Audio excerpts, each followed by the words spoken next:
Карколомний день для України. Сьогодні виповнюється 5 років, як розпочався Євромайдан, а згодом Революція Гідності.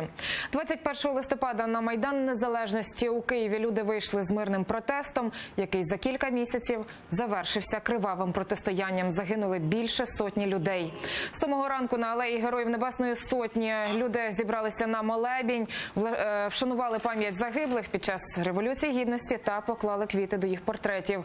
Саме тут 21 лютого 2014-го на вулиці Інститутській стався масовий розстріл євромайданівців снайперами. Зранку покласти квіти до меморіалу Небесної Сотні прийшов і президент України Петро Порошенко.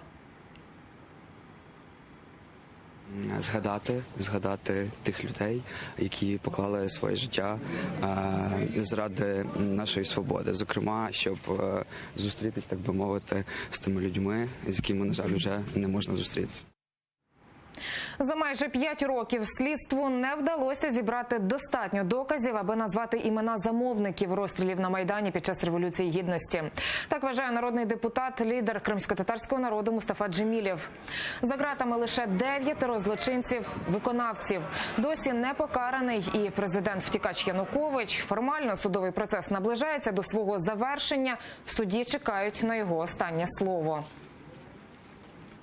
Мне в Генеральной прокуратуре говорили, что работаем, но это очень скрупулезная работа.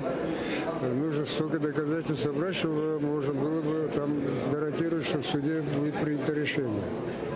А если слабые доказательные базы, вся работа пойдет на смарку.